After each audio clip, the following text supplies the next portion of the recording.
아이고, 하여튼 걱정인데 또 아베 신조 전 총리 얘기도 잠깐 해야 될 것 같은데요. 네. 하여튼 비극적인 사건입니다. 정치 음흠. 테러든 뭐 어떤 뭐 개인적인 원한이든 간에. 네.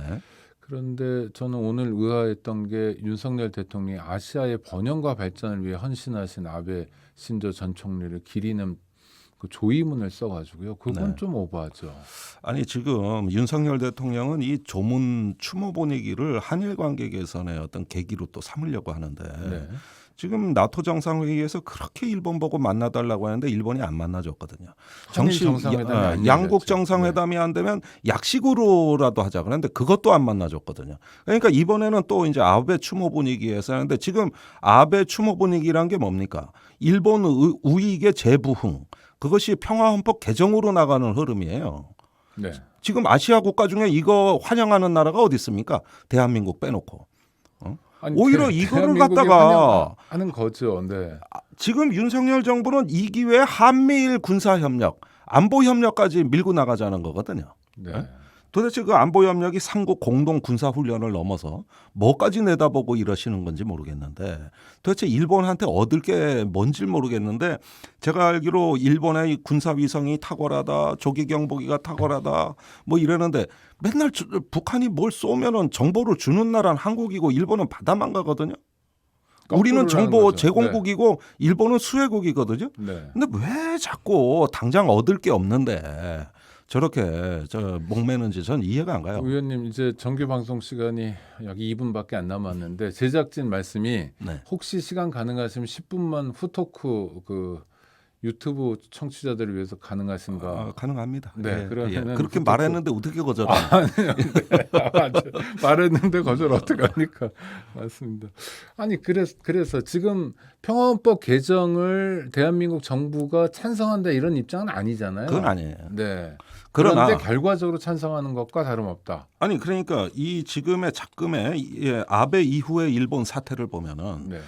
참의원 선거가 끝나고 이튿날 기시다 후미오 그 일본 총리의 발언은 개헌의 드라이브를 가속화하겠다는 겁니다. 전국적으로 개헌 토론을 하고 네. 최대한 빠른 시일 안에 일본 의회에 개헌안을 발의하겠다. 의석수도 확보했고. 예. 네.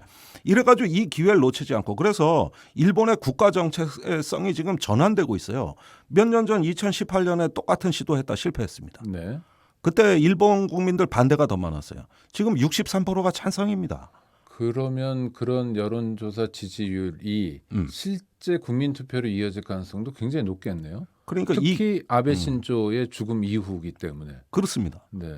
그런데 이 개헌이라는 거 뭐 그 여파야 이루 말할 수도 없는 거지만 이거는 일본의 국가 정체성이 바뀌는 사건이고 시민과 국가와 이런 어떤 모든 그 국정의 어떤 흐름들이 이제는 과거의 전전 일본으로 회귀하는 아주 명확한 분기점이 개헌 문제입니다.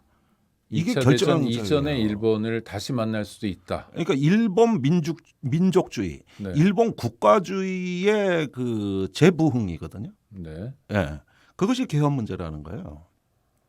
그런데 그럼 굉장히 심각한 문제잖아요. 왜냐하면 일본 국가주의가 부흥하고 그게 네. 제국주의로 연결됐을 때 제일 먼저 타이완을 식민지화하고 그 다음에 조선반도, 한반도에 대한 식민지화를 했잖아요. 네. 그 동안 일제 강점기에 우리가 당했던 피해는 지금도 그 상처는 아물지 않고 있고 그러면 대한민국이 일본이 이른바 자기들이 얘기하는 보통 국가로 가겠다고 한다면 아주 단호하게 반대하고 국제 여론을 모아줘야 되는 거 아닙니까? 예, 그래 일본이 아직 유엔 헌장에 있는 전범국 규정에 해당되는 나라입니다. 네, 유엔 헌장을 위반했던 나라. 그렇죠. 예, 이렇게 전범국 규정이 아직도 살아 있는데, 자 역사와 감정의 문제를 조금 떠나서 필요도 있어요. 근데 저 맨날 뭐 옛날 얘기만 하고 네, 싶을 네, 생각 네, 없습니다. 네. 지금 일본이 평화헌법을 개정해가지고 지향하는 하나의 어떤 목표라고나 할까? 이건 뭐냐면은 동아시아의 균형자 역할을 하겠다는 겁니다. 네. 밸런서. 미국의 힘이 지속적으로 쇠퇴하고 그러는 가운데 어떤 힘의 공백을 어떤 일본이 주도적으로 그걸 채움으로 나가는 균형자 역할이다. 그것은 뭐냐면은 이제까지는 전수 방어에 안주하던 소국적 방어를 탈피해서 공세적인 국가. 그다음에 아베가 말한 적극적 평화주의의 말대로 지역 질서에 개입하는 국가, 네. 관여하는 국가. 이렇게 어떤 수정주의 일본으로 가겠다는 이야기예요. 알겠습니다. 그게 아베가 계속 얘기해왔던 것이죠. 네. 의원님, 동아시아 균형자로서 새로운 일본을 기도하고 있는 일본 얘기는 잠시 후에 하고요. 네. 일단 라디오 청취자 여러분들께는 인사를 드려야 되겠습니다. 네, 청취자 여러분 감사합니다. 집권 여당의 당내 싸움이 점입가경입니다. 국정 운영을 책임진 집권당으로서 중심을 잡기는커녕 정치 보복에만 골몰하는 모양새인데요. 선거 때는 그래도 국민의 시선을 의식하더니 당장 급한 선거가 없어서 이런가 봅니다. 그럴수록 정치권의 행태에 대해 우리가 잘 기억해야 되겠습니다. 저는 내일 오후 5시에 찾아뵙겠습니다. 내일은 더불어민주당의 고민정 의원이 출연합니다. 감사합니다.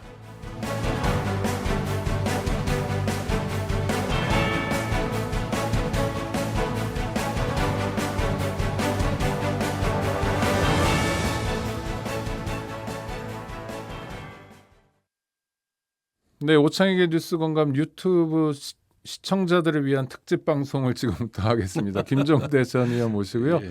후 토크 하겠습니다. 앞서 일본이 평화헌법 개정을 통해서 동아시아 균형자로서의 역할을 하겠다. 네. 균형자라는 건 괜찮지만 균형자가 어떤 거냐고 김 의원께서 설명해 주신 것은 좀 의아하고 사실은 좀 두렵기도 하고 그렇습니다. 적극적인 행동을 할 수 있는 균형자. 그렇죠. 저는 중국에 관여하겠다는 뜻으로 읽힙니다.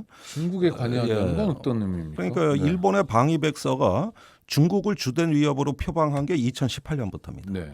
그때부터 쉽게 말하면 중국이 주적이다 이 얘기예요. 북한이 아니라는 거예요. 네. 메이저리그지 우린 마이너리그가 아니다. 강대국 정치에 뛰어드는 거죠. 그 이후로 나온 변화가 보면은 이제 일본은 원래 공격 미사일이 없는 나라인데 네. 이제는 적기지 타격 능력, 즉 요즘은 반격 능력이라고 바뀐 명칭의 이제 미사일 보유고, 그 다음에 해병대 상륙부대를 섬에 배치하고.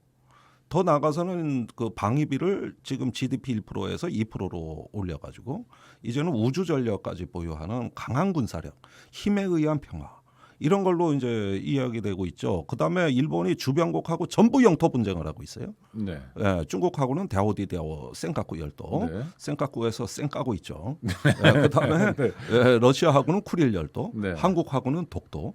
그러니까 이런 그 영토 분쟁이 일본 국민을 자극하는, 이거는 일본에서 마무리라고는 불리기도 해요. 전직 외교관의 표현인데 마력을 발휘하는. 네, 일본 국민을 순식간에 우익으로 돌려 세우는 데는 영토 분쟁만한 보약이 없다는 단박에 거예요. 이성을 마비시키고 네. 하나로 응집시킬 수 있는. 네. 사실은 어느 나라든 영토 분쟁에 대해서는 다 그래요. 네. 그런데 일본은 다 영토 분쟁을 주변국하고 하고 있고, 네. 그다음에 중국을 주적으로 표기하고 있고, 미사일을 보유하고 있고, 이런 과정에서 이제 개헌이라는 활용점정을 찍었을 때 해외 원정 작전 능력을 갖겠다고 할 거예요.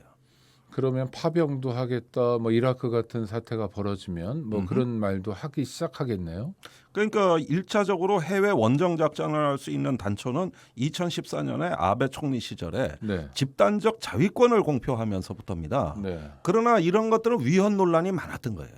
우선 자위대 존립 근거도 그렇고 해외 원정 작전도 그렇고 평화헌법 구조에서 그 표방한 교정권의 부정과 군대 불보유 원칙을 위반하는 거거든요. 그렇죠. 그래서 사실은 많은 제한이 따랐는데 이번에 구조 2항 자위대 어떤 그 설치 근거를 갖다 헌법에 명시하게 되면 이런 어떤 그 활동들이 대부분 위헌 논쟁을 피해 가지고 이제는 제한 없이 할 수 있는 이런 어떤 교두보를 확보하게 되는 겁니다. 일본 군대가 자유로워지면 대한민국은 북과 대치하는 입장이니 일본의 전력도 활용해서 안보를 더욱 튼튼히 하고 한미일 공조를 다질 수 있지 않나 이런 얘기들을 하는 분들도 그 계시는 것 부분을 같은데. 열심히 지금 윤석열 정부와 네.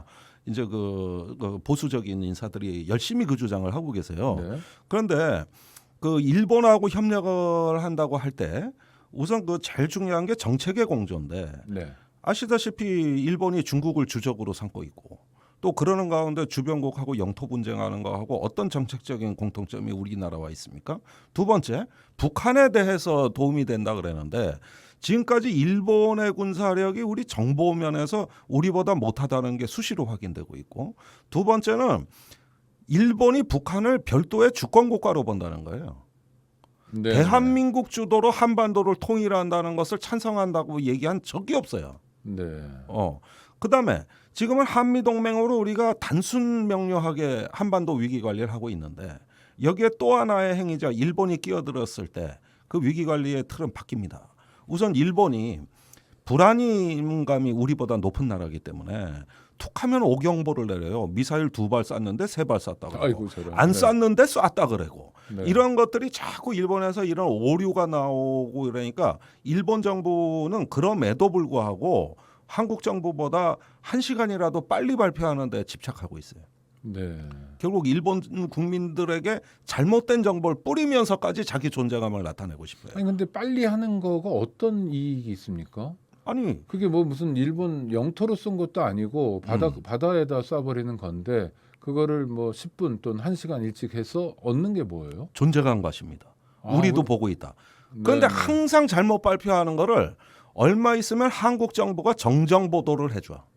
이게 벌써 몇 번째 반복되는 그건 패턴이에요. 창피한 거고 정치적으로도 문제가 되는 그래서 일이잖아요. 일본 의회에서 이것이 몇 번이나 문제가 됐는데 네. 그럼에도 불구하고 그 행태는 안 바뀝니다. 한 번 그렇게 해놓으니까 네. 경로 의존성으로 가고 있어요. 네, 네. 그래서 이런 부분들을 봤을 때 유사시에 우리가 보기엔 위기가 아닌데 일본이 위기라 그러면서 먼저 대응을 한다든가 미국을 흔들어댄다든가 이랬을 때는 상당히 큰 위기가 발생할 수도 있는 거고 또 그 반대 경우도 있는 거죠.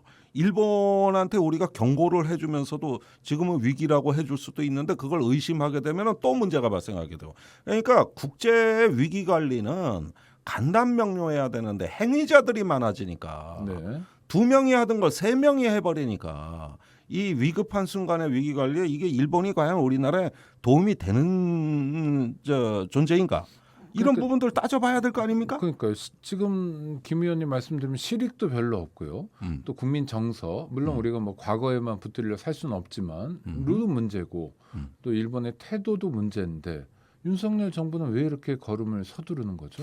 지금 윤석열 정부가 고려하지 못하는 건 뭐냐면은 사실 2차 대전 이후로 일본 영토가 노골적으로 협박을 당한 거는 북한밖에 없습니다. 네. 어떤 네. 의미에서요? 미사일 위협이 네, 네. 닥친 거죠. 네. 또 90년대 후반부터 일본 영공을 지나 북한이 미사일을 발사한 사례가 있으니까 네. 이게 2차 대전 이후로는 일본 열도가 직접적으로 협박당한 거는 사실 북한밖에 없거든요. 네, 북한의 사정거리 안에 완벽하게 들어와 있다. 일본 열도는. 그렇습니다. 이것에 대한 민감성이 우리야 북한이 매일 미사일 발사하고 장사정포 바다에 쏘고 그러니까 전 국민이 어디 특수부대 요원 정도의 담력을 가진 나라거든 대한민국이. 네. 아니 그리고 그러려니 하는 것도 좀 있어요. 사실은 죄송한 말씀이지만 예. 뭐 올해 들어 미사일을 몇 번 쐈다 이런 뉴스 보도가 예. 어떤 의미가 있나? 그래서 한두 번도 북한의 아니고요. 김정은 네. 위원장이 뭐 불바다를 한다, 미사일을 쏜다, 핵을 터뜨린다 이것보다는 대형마트 휴무가 더 불편한 나라라고. 그런 거는 그냥 그거고. 네, 네. 그러는 어떤 대한민국의 중년들이 이제는 우리 생존의 문제를 차분하게 우리는 이미 이런 거에 익숙하기 때문에 우리 관점으로 위기 관리를 하고 싶은 건데 일본 국민도 그럽니까? 여긴 기절한단 말이에요. 네. 그랬을 때 그 반응의 차이, 이 현대 전쟁의 양상이 최근에는 어떤 옛날 같은 그 정해진 무력의 전쟁이 아니라 많은 어떤 전문가들이 새로 나오는 얘기는 뭐냐면은 이제는 도덕과 감정, 문화의 전쟁으로 진화하고 있다는 겁니다. 그런데 어떤 위협에 대해서도 누가 보느냐에 따라 정반대 판단을 하고 있는데 한국과 일본은 정서가 그만큼 많이 다르고 네.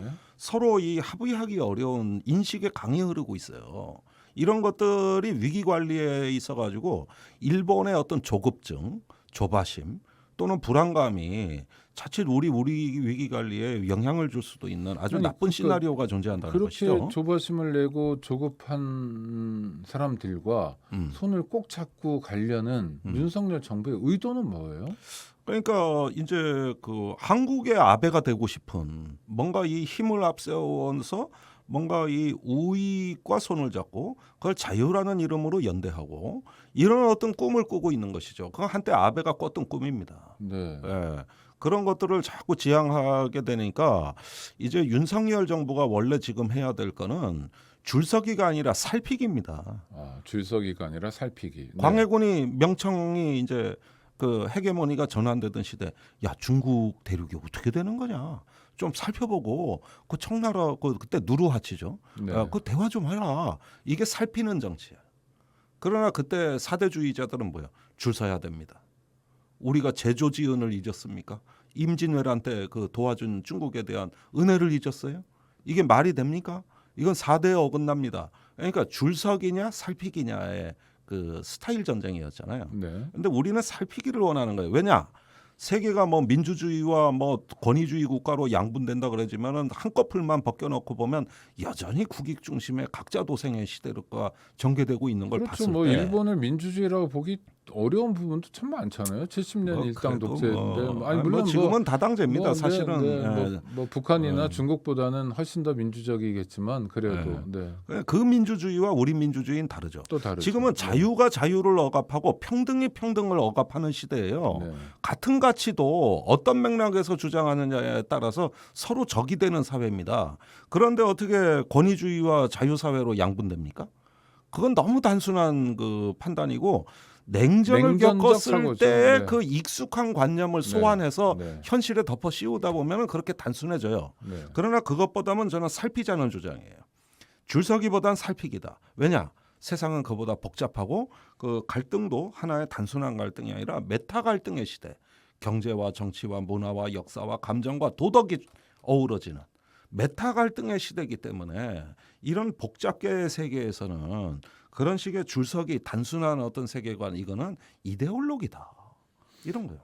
그런데 이데올로기에 기대고 있잖아요. 지금 한국 정부가. 그래서 그렇죠. 저는 얻을 수 있는 게 많지 않다. 이를테면 선거만 생각한다면 뭐 선거는 2년 후에 있습니다만 총선에서 일본과 아주 가까워진 국민의힘 정부를 심판하자는 여론이 훨씬 더 높을 것 같거든요. 아니, 다시 일본이 영토 문제를 가지고 국민들을 단합시키듯이 네. 한국도 반일 감정이라는 것이 존재하기 때문에 네. 결코 유리할 것 같지 않은데도 자꾸 그 행보를 반복하는 건 또 하나. 이건 어떻게 보세요? 한덕수 국무총리가 아베 신조 전 총리 조문을 가잖아요. 일본으로. 네. 현직 총리가 전직 총리 조문을 가도 되나요? 약간 의아한 거 아닙니까? 아니 뭐 미국은 국무장관이 온다 그러더라고요. 아, 그러니까 그건 그 나라가 결정할 일인데 일본에 대한 최고의 예우를 통해 가지고 셔틀 외교를 복원하겠다. 그러니까 이제 정상급 셔틀 외교를 이 조문 추모 분위기 속에서 한번 땡겨보자.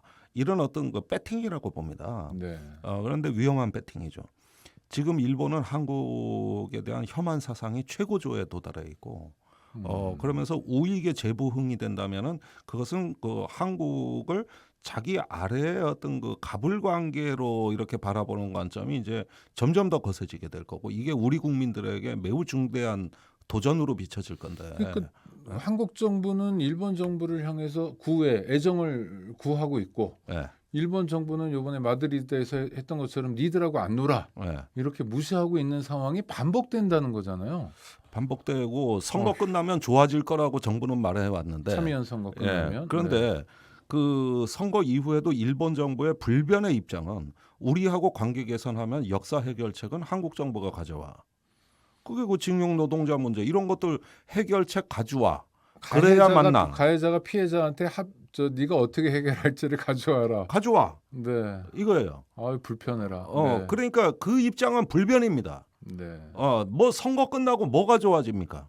그러니까 이 입장은 불변이고 그래서 윤석열 정부가 징용 노동자 그 배상 문제에 대한 TF를 서둘러 발족한 겁니다. 실제로 해결책 만들려고. 네. 그러나 역사와 기억에 관한 전쟁에서 이렇게 넘을 수 없는 강이 당분간 있다면 양국 간에 미해결도 해결입니다. 네. 그런 상태로 남겨두는만 못하는 거죠. 저는 최선의 지금 당장 해결책보다는 미해결이 오히려 상책이다. 이런 상태로 가면서 우리의 자존과 중심을 더 단단하게 만들자. 난 차라리 그게 낫다고 봐요. 네, 알겠습니다.